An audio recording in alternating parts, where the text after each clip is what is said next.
Magandang araw mga kutingting. Welcome po sa aking munting vlog. Kung baguhan lang po kayo, huwag po kayo mayang mag-like and mag-subscribe para po updated po kayo sa aking mga video.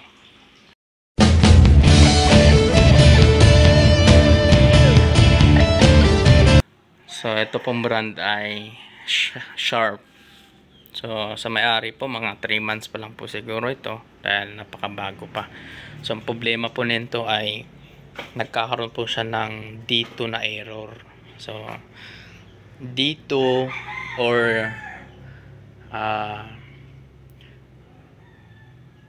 E2 pala yung error nito.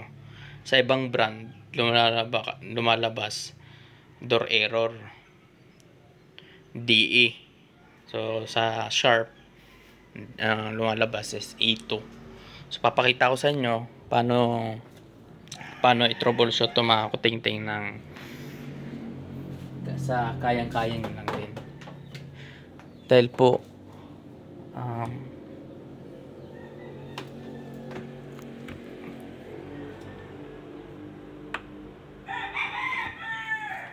yung ganitong mga automatic washing machine ay medyo may pagkamahal po talaga yung service nito sa mga technician, lalo na po pag malayo. So power muna natin,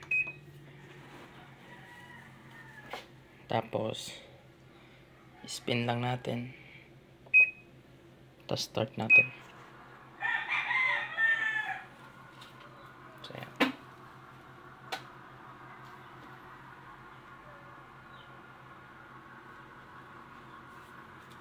Ganyan pa.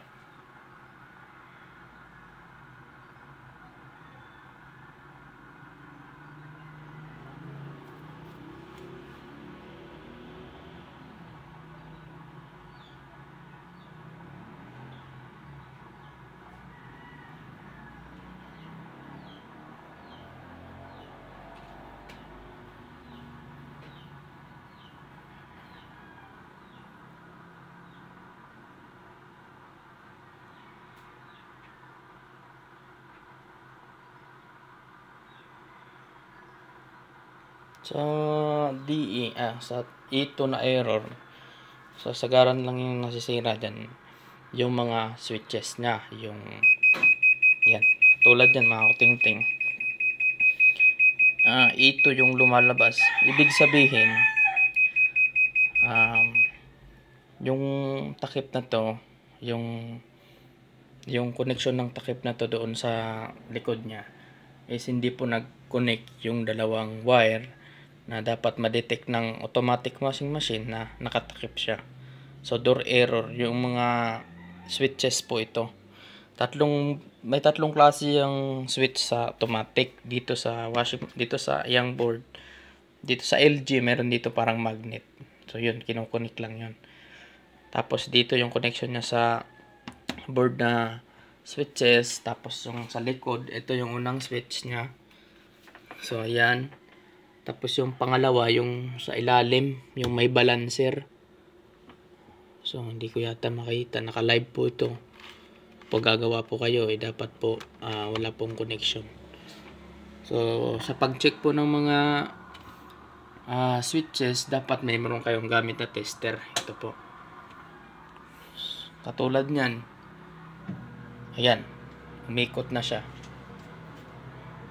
Dahil po ito pong switches na to is nag-lost contact po siya. Tingnan nyo. So, naka-ito. Kasi po itong part na to dito, hindi na po siya nagko-connect. Pero pag yan po na-connect na, aandar na po yung washing machine natin mga kutingting. Bakit po hindi po nagko-connect yan? Minsan, may mga corrosion yan na may taay-taay. Tapos, sa problem na ito, yung automatic na ito, basag po yung sa takip niya. Kaya nag-iihito. Diba? Pero kung dahil po pa ganito po yung sira ng automatic washing machine natin, sira na yung takip niya, bagong-bago pa, yung gagawin natin doon ay hindi naman yun maremedyon kasi matigas na dito. So ang gagawin natin, etong part na dito, pag inangat kasi yan, umaangat, pag binaba mo kasi itong takip na to, umaangat po yung sa likod na part. para po dumikit doon sa kill switch niya or sa switches niya. Once po na hindi po yan mag-contact yung switch na yan, ay di po talaga iikot yan. Mag-iito po yan. Okay? Pero pag once na dumikit po yan, testing natin yan.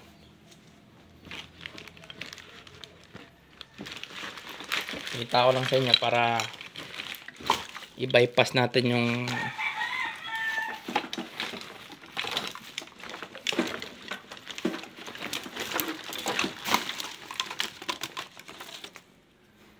yan po, nakaito po siya, no? Yan. Pero po, kapag ito po ay nagdikit na, yung parts na yan po kasi minsan nakasira. Pag nagdikit na po yan, natin, yan, nagdikit na siya. Mawala na po yung ano niya, error kasi ikot na siya. Yan o, diba? Pag binitawan ko yung plies, pag kinunik mo siya, yan, mawawala yung error niya kasi naka-kill switch. Hindi na kasi umaabot yung switch na doon kasi nabasag na yung sa ilalim.